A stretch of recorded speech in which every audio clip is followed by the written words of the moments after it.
మన వారాహి సిల్వర్ జ్యువెలరీలో అద్భుతమైన ఆఫర్స్ పొందండి మరియు కారు గెలుచుకునే గొప్ప అవకాశం. తెలంగాణ జాగృతి అధ్యక్షురాలు కవిత ఆసక్తికర వ్యాఖ్యలు చేశారు. కవిత కొత్త పార్టీకి తెలంగాణ రాష్ట్ర సమితిగా పేరును సూచిస్తున్నారు. మరి ముఖ్యంగా టీఆర్ఎస్ పేరు పెట్టాలనేటువంటి ఆలోచనలో కవిత కనబడుతున్నారు.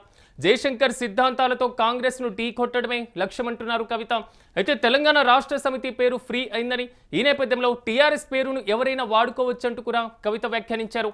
పార్టీ రిజిస్ట్రేషన్ కోసం ప్రత్యేకమైనటువంటి టీంని కూడా ఏర్పాటు చేస్తున్నట్లుగా ప్రకటించారు. అయితే తెలంగాణ జాగృతి ఆధ్వర్యంలో ఇప్పటికే ప్రజల్లోకి వెళ్తున్నటువంటి కవిత కొత్త పార్టీ ద్వారా రానున్నటువంటి తెలంగాణ అసెంబ్లీ ఎన్నికల్లో మాత్రం కీ రోల్ పోషించాలనేటువంటి ఆలోచనలో కనబడుతున్నారు. రీసెంట్గా జరిగినటువంటి మున్సిపల్ ఎన్నికల్లో కూడా ఫార్వర్డ్ బ్లాక్ పార్టీతో కొంతవరకు పొత్తు పెట్టుకోవడం, ఆ పార్టీకి మద్దతు ప్రకటించినటువంటి విషయం తెలిసిందే. అయితే నూతన పార్టీకి కవిత ఏ పేరు పెడతారు, తెలంగాణ జాగృతి అనేటువంటి పేరుతోనే ముందుకు వెళ్తారా అనేటువంటి క్వశ్చన్స్ వాదన బలంగా వినబడింది. కానీ టీఆర్ఎస్ పేరును మాత్రం కవిత వాడుకోవచ్చు. తెలంగాణ రాష్ట్ర సమితి పేరు ఫ్రీ అయింది కాబట్టి టీఆర్ఎస్గా పార్టీ పెట్టడం కొంతవరకు బెస్ట్ అనేటువంటి ఆలోచనలో కవిత కనపడుతున్నట్లుగా తెలుస్తుంది. ఓవరాల్గా మాత్రం ఒకవేళ టీఆర్ఎస్గా మళ్ళీ తెలంగాణలో ఒక నూతన పార్టీ ఆవిర్భవిస్తే దానికి కవిత సారథ్యం వహిస్తే పార్టీ అధ్యక్షురాలుగా ఏ విధంగా ముందుకు వెళ్తారు? ఇప్పటికే టీఆర్ఎస్ నుంచి బీఆర్ఎస్ వైపు అడుగులు వేసినటువంటి పరిస్థితిలో భారతీయ రాష్ట్ర సమితి కనబడుతుంది. మళ్ళీ టీఆర్ఎస్ అనేటువంటి కొత్త పార్టీ వస్తే బీఆర్ఎస్కు ఇబ్బందికరంగా మారే పరిస్థితులు ఏమైనా కనబడుతున్నాయా? ప్రజల్లోకి టీఆర్ఎస్ అనేటువంటి వాదన బలంగా వెళ్ళింది కాబట్టి అదే మళ్ళీ ఒక పార్టీ రూపంలో తీసుకురావాలి అనేటువంటి ఆలోచనలో కవిత కనబడుతున్నారా? ఇలాంటి రకరకాల ఊహాగానాలు, ఈక్వేషన్స్ అయితే మాత్రం తెలంగాణలో కవిత పెట్టేటువంటి పార్టీ పైన మాత్రం ప్రధానంగా కనబడుతున్నాయి. ఇక ఇదే అంశంపై మరింత సమాచారం మా ప్రతినిధి సత్య అందిస్తారు. సత్య, చెప్పండి, అసలు కవిత పెట్టేటువంటి పార్టీకి కొత్త పేరేంటి? ఇప్పటి వరకు వినిపించినటువంటి వాదన, కానీ టీఆర్ఎస్ అనేటువంటి వాదన ఇప్పుడు బలంగా వినపడుతుంది. వాస్తవం ఎంత, పూర్తిస్థాయి అప్డేట్స్ ఏంటి?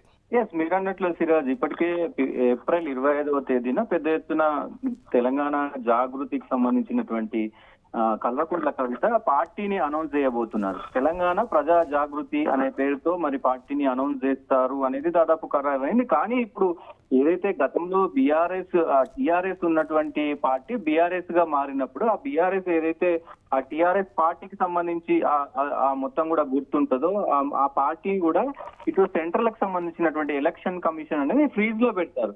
దాదాపు 5 సంవత్సరాలు అది ఫ్రీజ్ లో ఉంటుందని ఉంది. దాని తర్వాత ఇప్పుడు ప్రస్తుతం 2022లో మారింది కాబట్టి 2022, ఇప్పుడు ప్రస్తుతం 2026 కాబట్టి ఇప్పుడు ఆ ఫ్రీజ్ అనేది మొత్తం కూడా సడలింపు జరిగిపోయింది. ఇప్పుడు ఆ ఫ్రీజ్ లో నుంచి బయటికి వచ్చింది కాబట్టి ఇప్పుడు ఆ పేరును ఎవరైనా వాడుకోవచ్చు అనేది ఆమె తెర మీదకి తీసుకొచ్చారు. ఈ రోజు చిట్ చాట్ లో భాగంగా ఆమె ప్రెస్ మీట్ పెట్టారు. కొన్ని అంశాలపైన మాట్లాడుతూ దాని తర్వాత చిట్ చాట్ చేశారు. చిట్ చాట్ లో భాగంగా గతంలో తన తండ్రి కేసీఆర్ స్థాపించినటువంటి ఏదైతే తెలంగాణ రాష్ట్ర సమితి ఉందో దాని పేరు నేను తీసుకోబోతున్నాను అంటూ కూడా ఆమె చెప్పింది. దాంతో పాటు ఇప్పుడు అది ఫ్రీగా ఉంది కాబట్టి ఎవరైనా దాన్ని వాడుకోవచ్చు, నేను వాడుకుందాం అనుకుంటున్నాను ఆ పేరును.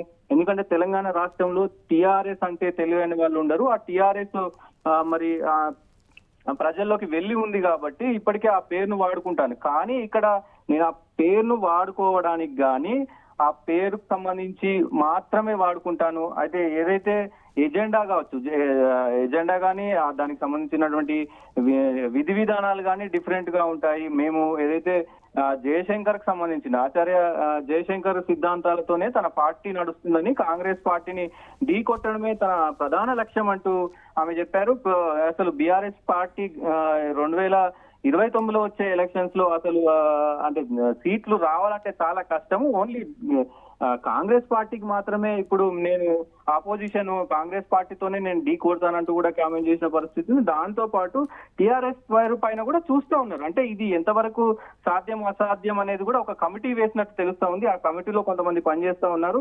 ఇప్పటికే ఒకవేళ టీఆర్ఎస్ పార్టీ కనుక ఫ్రీ అలాట్మెంట్ అయితే కనుక దాదాపు కవిత తీసుకొని దానిపైన కొంతవరకు అంటే ఆల్రెడీ టీఆర్ఎస్ నుంచి బీఆర్ఎస్ కు ఒక పార్టీ వెళ్ళిపోయినటువంటి పరిస్థితి. ఈ నేపథ్యంలో లీగల్ ప్రాబ్లమ్స్ ఉండే అవకాశం లేదా? రెండోది బీఆర్ఎస్ నుంచి అభ్యంతరాలు వచ్చేటువంటి పరిస్థితులు లేవంటారు? డెఫినెట్ గా అది కవిత గారు అదే చెప్పినారు. అంటే ముఖ్యంగా ఇప్పుడు ఫ్రీజ్ లో లేదు, అంటే ఫ్రీజ్ నుంచి బయటకు వచ్చింది కాబట్టి ఇప్పుడు దాన్ని ఎవరైనా తీసుకునే అవకాశం ఉంది, ఎవరైనా బుక్ చేసుకోవచ్చు. ముందుగా ఎవరు బుక్ చేసుకుంటే వాళ్ళకు ఆ పార్టీ వెళ్లే అవకాశం ఉంది కాబట్టి చూడాలి. ఇప్పటికే ఎందుకంటే తెలంగాణ ప్రజా జాగృతి మీద కూడా కొంత లీగల్ లిటిగేషన్స్ ఉన్నాయి, దానివల్లే ఈ పార్టీ రిజిస్ట్రేషన్ అనేది జాప్యం అవుతుంది కాబట్టి, సాంకేతికంగా కొన్ని సమస్యలు ఉన్నాయి కాబట్టి ఇప్పుడు టిఆర్ఎస్ పేరుతోటి వెళ్తే బాగుంటుందనే యోచనలో పడిన పరిస్థితి కనబడుతుంది. దాంతో పాటు మొత్తం గతంలో ఉన్నటువంటి తెలంగాణ ప్రజా జాగృతి, అలాగే ఏదైతే ఇప్పుడు టిఆర్ఎస్ పార్టీ గురించి కూడా ఒక కీలకమైనటువంటి కమిటీని వేశారు. ఏ పార్టీ అయితే బాగుంటుంది, దేంట్లో చిక్కులు లేవు, ముఖ్యంగా ఇక్కడ రిజిస్ట్రేషన్ సాంకేతికంగా లోపాలు ఏ పార్టీకి లేవో దాంతోనే ముందుకెళ్లే అవకాశం ఉంది. ఎందుకంటే ఇది కొంత కవితకు కలిసి వచ్చే అవకాశం కూడా ఉంటుంది సిరాజ్. ఎందుకంటే టిఆర్ఎస్ పార్టీ అంటే అందరికీ తెలుసు, తెలంగాణలో దాదాపు టిఆర్ఎస్ పార్టీ ప్రస్థానం ఏంటి అనేది అందరికీ తెలిసిన విషయమే. ఆ పేరు జనాల్లోకి ఈజీగా వెళ్తుంది కాబట్టి సో ఆ పేరుతోనే ముందుకు వెళ్ళాలనేది తెలుస్తా ఉంది. మరి చూడాలి, ఇప్పుడు ఈ మధ్య ఈ రోజే ఆమె కామెంట్ చేశారు కాబట్టి ఈ రోజు తర్వాత మరి బీఆర్ఎస్ నాయకులు కానీ, ఇటు కేటీఆర్ కానీ, హరీష్ రావు కానీ, కేసీఆర్ కానీ మరి దీనిపైన ఎట్లా స్పందిస్తారు లీగల్ గా. ఒకవేళ ఎందుకంటే టీఆర్ఎస్ నుంచి బీఆర్ఎస్ లోకి వెళ్ళిపోయిన తర్వాత ఓటమి వల్ల కానివ్వండి, కొన్ని ప్రతికూల పరిస్థితుల నేపథ్యంలో బీఆర్ఎస్ నేతలే కొంతవరకు సో ఆత్మ పరిశీలన చేసుకున్న పరిస్థితి కనబడుతుంది. తెలంగాణ అనేటువంటి పేరు పార్టీ నుంచి తీసేసి కొంతవరకు ఇబ్బందులు పడ్డామా అనేటువంటి డైలమాలు. మరి ఇలాంటి సందర్భంలో ఒకవేళ కవిత టీఆర్ఎస్ గానే పార్టీ పెడితే మాత్రం బీఆర్ఎస్ పైన ఎలాంటి ఎఫెక్ట్ ఉండే ఛాన్స్ ఉండొచ్చు? డెఫినెట్ గా వాళ్ళు ఇప్పటికే కొంత టీఆర్ఎస్ పేరు మార్చినందుకు కొంత ఇబ్బందికి పడ్డప్పటికీ కూడా, అంటే రాజకీయంగా తెలంగాణ రాష్ట్రమే కాదు మొత్తం భారతదేశంలోనే ఒక కొత్త రాజకీయ ఒడివడిని తీసుకురావాలని అనేది కేసీఆర్ ఎజెండా మొత్తం కూడా నడిచింది. సో ఈ నేపథ్యంలోనే దేశవ్యాప్తంగా కూడా పార్టీని ఎక్స్టెన్షన్ చేయాలి. దేశంలో ఇక్కడ సౌత్ నుంచి ముఖ్యంగా ఎందుకు సౌత్ కు ప్రాధాన్యం తగ్గింది కాబట్టి మేము బీఆర్ఎస్ అనేది పార్టీ ఓపెన్ చేశాము. సౌత్ నుంచి రాజకీయంగా ఎవరు మరి మంత్రులు కానీ పెద్ద ఎత్తున అంటే సెంట్రల్ మంత్రులు ఎవరు కావట్లేదు కాబట్టి సో ఆ వివక్షత అనేది ఉంది కాబట్టి మరి బీఆర్ఎస్ గా మార్చామని చెప్తా ఉన్నారు. సో ఈ పార్టీకి సంబంధించి అంటే టీఆర్ఎస్ పార్టీ పోయినాక కొంత చితుకుల పడిన పరిస్థితి కనబడతా ఉంది. బీఆర్ఎస్ కొంత వెనుకబడ్డ పరిస్థితి పడుతుంది కాబట్టి, కానీ మరి వ్యూహం ఏమైనా మార్చుకుంటారా అనేది కూడా చూడాలి. ఇప్పటికే కేసీఆర్ అయితే ఒక మాట చెప్పారు, సో మేము మార్చిందేదో మార్చినాము, బీఆర్ఎస్ పార్టీ భారత రాష్ట్ర సమితిగా మార్చాము, అదే ఉంటది. మేము ఇప్పుడు సిచ్యువేషన్ బాగా లేకుండొచ్చు కాక రేపు మంచిగా ఉండే అవకాశాలు ఉంటాయి. సో ఖచ్చితంగా ఇదే పార్టీ తోటి అంటే బీఆర్ఎస్ పార్టీ తోటే ముందుకు వెళ్తామని ఆయన చెప్పిన పరిస్థితి ఉంది. చూడాలి మరి ఒకవేళ టిఆర్ఎస్ పేరును గనక ఆమె తీసుకుంటే ఆ కలర్ మాత్రం వాడదు, వేరే ఆమెకు సంబంధించినటువంటి కలర్ ఉంటుంది, దాంతో పాటు ఆమె ఫోటో ఉంటుంది. సో ప్రజలలోకి కొంత తొందరగా వెళ్లే అవకాశం ఖచ్చితంగా కనబడుతుంది. కానీ ఇప్పుడు ఇక్కడ బీఆర్ఎస్ నాయకులు ఎలా స్పందిస్తారు ఏంటి అనేది కూడా చూడాల్సిన అవసరం ఉంటుంది. రైట్ సత్య, మొత్తం మీద కవిత కొత్త పార్టీకి తెలంగాణ రాష్ట్ర సమితిగా పేరు పెట్టబోతున్నారా? టీఆర్ఎస్ పేరు పెట్టాలనేటువంటి ఆలోచనలో కవిత కనబడుతున్నారా? జయశంకర్ సిద్ధాంతాలతో కాంగ్రెస్ ను ఢీకొట్టడమే లక్ష్యం అంటున్నారు కవిత.